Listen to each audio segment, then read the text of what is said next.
কালের কণ্ঠের নিয়মিত আয়োজন জনতার কণ্ঠে আপনাদের স্বাগত। আমি রাজিবুল হাসান। সারা দেশে বিএনপি তাদের দলীয় মনোনয়ন প্রকাশ করেছেন। ভৈরব কুলিয়াচর আসনে বিএনপির প্রার্থী ঘোষণা করা হয়েছে।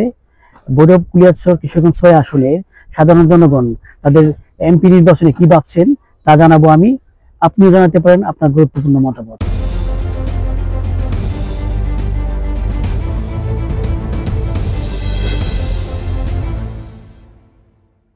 বাংলাদেশের একটি গুরুত্বপূর্ণ এলাকা কিশোরগঞ্জের সংসদীয় আসন ৬।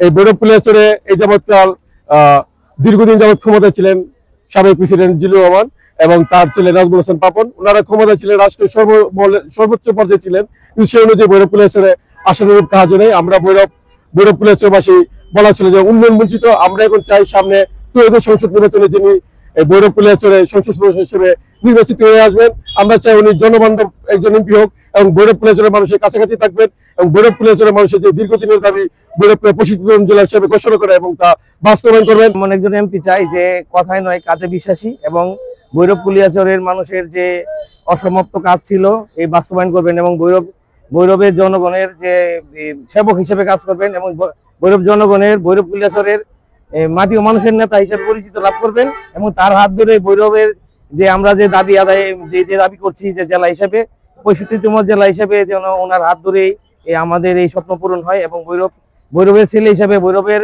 একজন ভোটার হিসেবে আমি এই আশাই চাই এবং ওই উনার হাত ধরে যেন ভৈরবের জেলা বাস্তবায়ন হয়। টানা তৃতীয়বার অর্জন করেছে দেশের সেরা সুপার ব্র্যান্ড স্বীকৃতি কুলিয়াচর ভৈরবের স্বপ্ন যে ৭ ইউনিয়ন আমাদের যে কাজ কর্ম বাকি ছিল, কোনো কাজ হয় নাই, যে স্বপ্ন পূরণ করতে পারবে সে একজন এমপি আমরা চাই।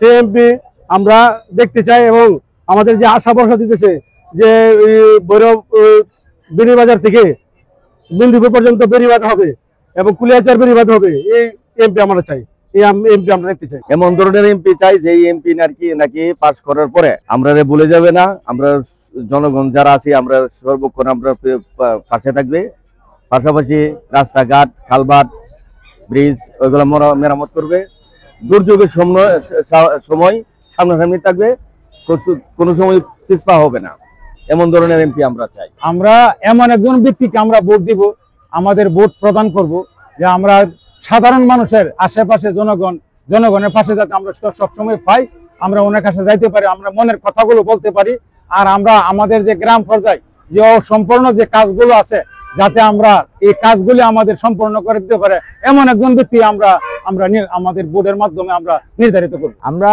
মনে করেন আমরা যে ভালো একটা নেতা চাই যাতে আমরা আশেপাশে সবসময় পাই।